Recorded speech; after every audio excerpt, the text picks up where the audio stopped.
O Suprimento Invisível, de Joel Goldsmith. Capítulo 2. Segredo, o princípio místico fundamental. O segredo é um dos maiores poderes positivos já disseminados pelo mundo. O leitor encontrará o princípio do segredo mencionado em muitos dos meus livros, mas agora pretendo examiná-lo com a máxima profundidade, pois tudo se baseia nele.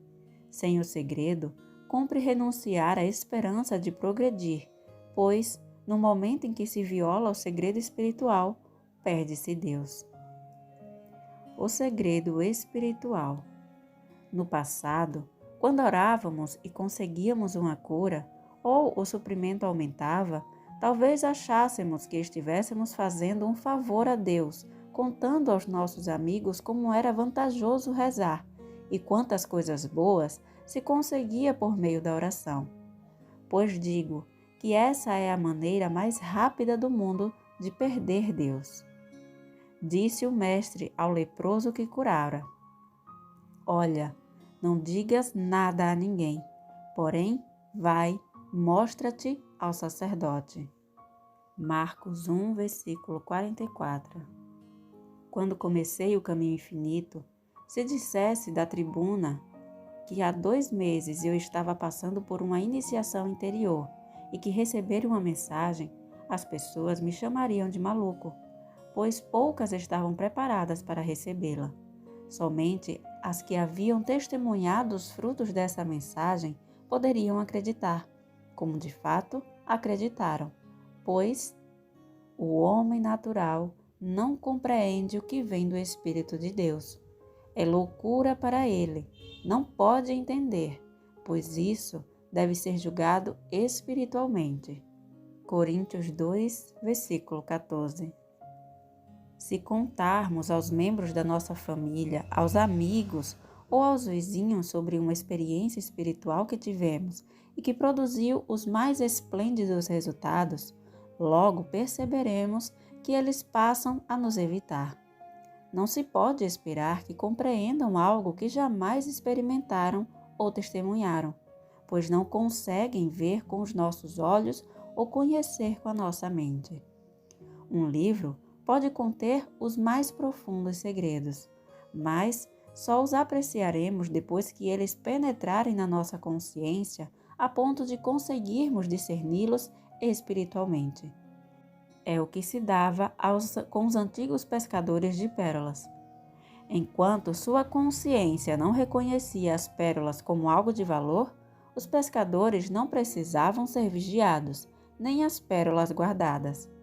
O mesmo pode-se dizer dos velhos mineiros de diamantes. Os pescadores e os mineiros precisaram se dar conta do valor das pérolas e dos diamantes, para que eles passassem a querer possuí-los. Há segredos em meu livro, O Trovejar do Silêncio, que só foram revelados a menos de 1% dos leitores, pois são segredos que ainda não estão ao alcance da experiência da maioria deles. Por isso peço que guardem para si toda a experiência espiritual. Quando tentamos revelar esses segredos, chocamo-nos com o muro da descrença alheia. Mantenham em sagrado sigilo qualquer experiência espiritual por que passarem, até mesmo a harmonia, a saúde ou o suprimento que possam advir em consequência dela. Nunca deem testemunho a respeito. Não falem disso aos amigos ou parentes, caso puderem evitá-lo. Tentem agir como se essas demonstrações de graça divina fossem muito naturais e não uma espécie de milagre que ocorreu em virtude de um tratamento ou de uma oração. Nós não precisamos alardear as nossas curas e demonstrações, pois Deus as insuflará na consciência daqueles que estiverem prontos para compreender. Na verdade, ter conhecimento dessas experiências não fará bem algum aos outros. À medida que vamos tomando consciência de Deus e mantemos em segredo essa conquista, transformamo-nos numa influência silenciosa em todas as assembleias do mundo. Não ficaremos famosos, nem o mundo nos erguerá monumentos, mas Graças a essa maneira silenciosa de agir, contribuiremos para a saúde e para a harmonia da nossa família, dos nossos amigos e parentes, da nossa comunidade, em suma, do mundo inteiro. Entretanto, só conseguiremos fazer isso se guardarmos o segredo, cientes de que aquilo pelo qual passamos é sagrado. Guarde isso para você. O que podemos compartilhar e com quem? Se começarmos a alardear os frutos da vivência espiritual, logo alguém se aproximará perguntando qual é a verdade que ocultamos. Ele, entretanto, não deseja realmente conhecer essa verdade, quer apenas os frutos dela. Tudo o que Pilatos desejava saber era o modo de multiplicar os pães e os peixes, curar os enfermos e influenciar multidões. É que a maioria das pessoas visa os resultados, não os princípios. O melhor, então, será voltar as costas e ir embora, pois quando não somos espiritualmente sábios e divulgamos o segredo, os outros acabam por dizer: "Ah, já ouvi falar dessas coisas, tudo bobagem." Então, nos quedamos com um vazio na alma, como se houvéssemos dado uma pérola caríssima que foi recusada, ou como se a tivéssemos perdido e já não possuíssemos tanto quanto antes. Fiquemos satisfeitos em compartilhar o leite, o alimento espiritual que se digere com mais facilidade. Compartilhemos livros, fitas ou delicadas alusões à verdade e procuremos distribuir a cura o máximo que pudermos. Isso podemos compartilhar e compartilhar sem reservas. Podemos compartilhar a letra da verdade, o princípio da verdade, mas nunca as nossas experiências. Deixemos que cada um tenha as suas. Quando encontrarmos alguém em busca da verdade, tratemo-lo como nós mesmos fomos tratados. Podemos dar-lhe ou recomendar-lhe um livro, mas deixemo-lo avançar também graças aos seus próprios esforços. Lentamente, suavemente, gradualmente ao longo da letra da verdade, pois o maior erro do mundo metafísico e espiritual é acreditar que podemos ajudar alguém a entrar no céu. Em meus 32 anos de experiência, descobri que aqueles que têm a capacidade de alcançar a verdade espiritual, de fato a alcançam. Sua associação comigo nessa empresa ajudou, mas não fui eu quem os conduziu à verdade, nem um caminho infinito, e sim a receptividade deles à mensagem do caminho infinito. As pessoas que não têm essa capacidade não a alcançarão, nem que eu passasse dias, semanas ou meses instilando nelas a mensagem. Tudo que eu faço é riscar o fósforo e acender a fogueira de suas esperanças espirituais, desde que tenham providenciado a lenha. Uma vez que também me ajudaram a subir, posso fazer o mesmo com elas durante um trecho da escalada. Entretanto, é a sua receptividade à mensagem e o desenvolvimento de sua capacidade espiritual que as fizeram vencer. Portanto, dividamos o leite enquanto mantemos as nossas experiências espirituais encerradas dentro de nós. Há uma exceção a essa regra. Se vocês conhecerem um agente de cura realmente idôneo, que trilha o caminho espiritual, não hesitem em compartilhar com ele suas experiências no campo da espiritualidade. Fazendo isso, estarão derramando seus tesouros espirituais no segredo dessa pessoa. Tesouros que serão bem acolhidos e se tornarão ainda maiores. Quanto mais fundo e mais longe vocês forem, mais numerosas serão as revelações que o agente de cura lhe transmitirá, pois então estarão aptos a acolhê-las sigilosamente, incorporá-las e mantê-las quais sementes plantadas no solo. Se permanecerem nesse caminho, não há dúvida de que passarão por experiências espirituais. Deus estará dentro de vocês como num tabernáculo. Testemunharão o Espírito de Cristo vez por outra. Receberão a verdade da consciência. Ouvirão a voz num suave sussurro. Mas se isso acontecer, não façam alarde. Não tentem convencer ninguém. Deixem de lado a ideia de que poderão salvar o próximo falando-lhes de suas maravilhosas experiências, pois todos rirão de vocês. Na melhor das hipóteses, pedirão que lhes removam um caroço ou os que curem de alguma maneira. E isso será tudo o que terão a tirar do que vocês lhes disserem. Sua resposta denunciará a superficialidade do entendimento dessas pessoas. Lembrem-se, então, de que o primeiro e mais importante princípio da vida mística é o segredo. Mantenham guardado aquilo que conhecem e aquilo que experimentam. Para que suas mentes estejam com ele, vocês devem distanciar-se da influência da multidão. Devem habitar o santuário do seu próprio ser, num local onde não possam ser interrompidos pelo chamado do telefone nem distraídos pela presença ou pelo rumor de pessoas à sua volta, ou mesmo pelo perfume que estiverem usando. Se quiserem comungar com Deus, é preciso que estejam sozinhos, a ponto de nem sequer ouvirem um grito de socorro. É preciso que calem o mundo inteiro. Deus está mais próximo do que a sua respiração, mais perto do que suas mãos e seus pés, mas escondido lá dentro de vocês.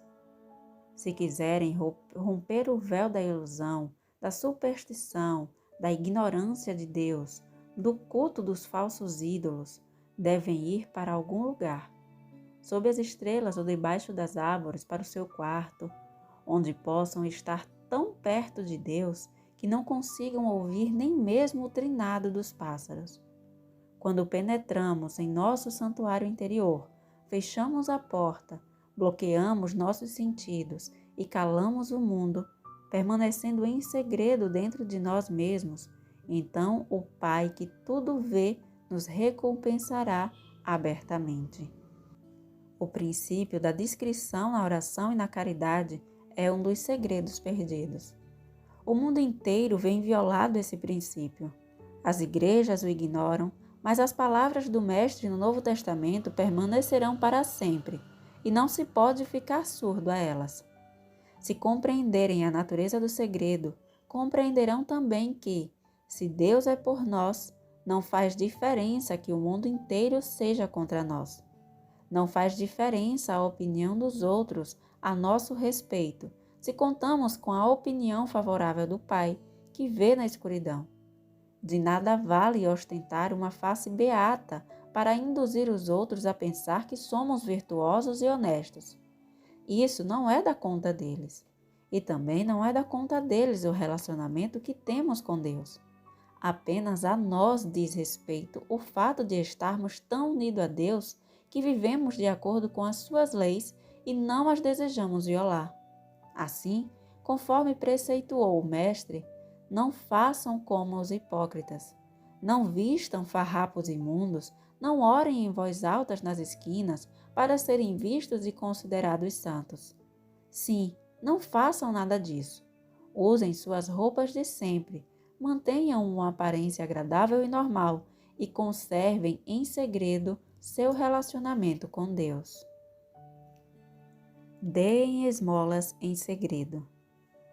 Quando queremos nos aproximar honestamente de Deus, quando queremos realmente orar, o que precisamos acima de tudo é de privacidade, de sossego, de solidão, de uma atmosfera de paz. A última coisa que desejaríamos seria uma testemunha.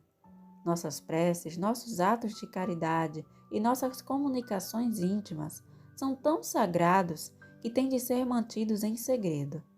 Jamais acreditem que seus atos de caridade e de beneficência possam lhes trazer benefícios caso alguém mais tenha notícia deles.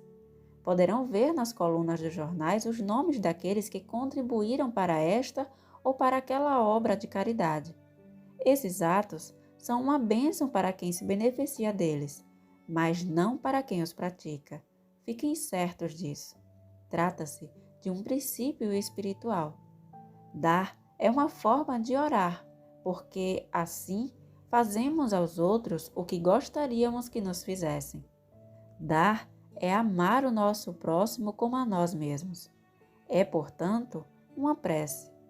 A prece de benemerência, de caridade, de doação e ajuda é sagrada. E por ser sagrada, deve ficar oculta. Consiste em algo que se passa entre o Pai e vocês, pois o que quer que deem não lhes pertence, pertence a Deus. Lembrem-se de que a terra, com tudo que nela há, é do Senhor, não de vocês. Vocês podem ser os guardiões no momento, de $1 ou de $1.000.000, porém, isso não é seu. Assim, quando dão, estão atuando como meros agentes do Pai. E o Pai não deseja publicidade, pois seu amor é universal, impessoal e imparcial. O ato de dar deve permanecer em sigilo. Deve ser tão sigiloso quanto a oração, e a oração não deve ser feita em público. Querer ajudar o próximo é talvez a atitude mais nobre que existe, mas não há nada de nobre em dar e permitir que outros, além de Deus, o saibam. Recebemos os nossos suprimentos por um ato de graça e temos o privilégio de compartilhá-los quanto quisermos.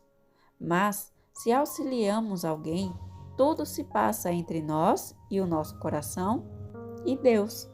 Não é da conta de ninguém, é assunto entre nós e nosso Pai, que nos proporcionou os meios de ajudar.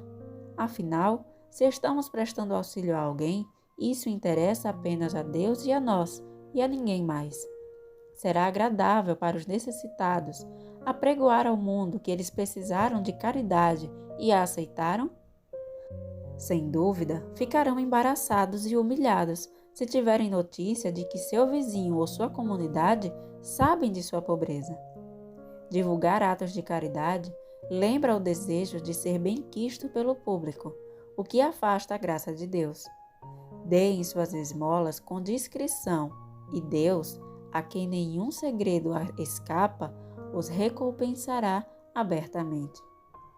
Quando estiverem necessitados, lembrem-se de que o Pai sabe o que lhes é necessário antes de lhe pedirem.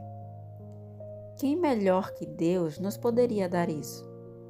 Não precisamos ir procurar ninguém na suposição de que, se procurarmos um grande número de pessoas, uma delas acabará nos ajudando. Se mantivermos ocultas nossas necessidades, logo elas serão superadas, pois o Pai que está dentro de nós e vê secretamente recompensa às claras. As virtudes serão apregoadas aos 4 ventos. Ao manter eu e meu Pai somos um só, dentro de vocês mesmos, em santidade e em segredo, lembrem-se de que isso também significa eu e meu próximo somos um só, pois proviemos do mesmo Pai, somos ramos do mesmo tronco, estamos unidos na árvore da vida. Se aprenderem essa verdade, não precisarão divulgá-la. Todos saberão que o amor, a compaixão, a solidariedade e a cooperação governam suas relações com os outros. É o mesmo que ser honesto ou virtuoso. Não é preciso dizer a ninguém que se é honesto ou virtuoso, porque, como pontificava Emerson, aquilo que és grita tão alto que não me deixa ouvir o que dizes. Assim, se houver integridade em nós, não falemos disso aos outros, deixemos que eles o percebam por si mesmos. Se houver virtude em nós, não falemos disso aos outros, deixemos que eles o percebam por si mesmos. Se houver caridade e perdão em nós, não falemos disso aos outros, deixemos que eles o percebam por si mesmos. Por meio do nosso próprio sigilo, Deus, de algum modo, dará a conhecer nosso caráter ao mundo. Jamais precisaremos trombetear isso, e ainda nos beneficiaremos com o fato de manter dentro de nós mesmos o nosso bem secreto e o nosso relacionamento com Deus. Um dos males da loquacidade é que deixamos escapar o nosso bem. É como se inventássemos um aparelho e depois de anunciar a façanha a todos, fôssemos solicitar a patente, só para descobrir que outros já o tinham feito. É como a mulher que esperou meses para comprar um casaco de pele na liquidação e, quando chegou a ocasião, telefonou imediatamente aos parentes e amigas para tagarelar a respeito, mas ao chegar na loja, descobriu que todo o estoque já fora vendido. Nossa experiência no mundo é a externalização do nosso estado de consciência. Não precisamos falar sobre o que se passa em nossa consciência. O que ali se passar será por si mesmo externalizado. Em outras palavras, se vivemos dia e noite com a constatação de que eu e meu Pai somos um, estou sempre com meu Pai e tudo o que o Pai possui é meu, se nos apegarmos a essa verdade e mantivermos fechada dentro de nós, no final os outros perceberão que isso é absolutamente verdadeiro. Seria pueril divulgá-lo, pois ninguém acreditaria. Aquilo que está entranhado em nós, sob a forma de consciência, torna-se evidente. Não é necessário apregoá-lo. Vivamos na certeza de que o reino de Deus está dentro de nós e comuniquemo-nos com Deus em segredo. Ignoremos o homem cujo fôlego está no seu nariz. Com efeito, que pode ele valer? Isaías 2, versículo 22. Vivamos nossa vida interior em secreta contemplação com o Pai.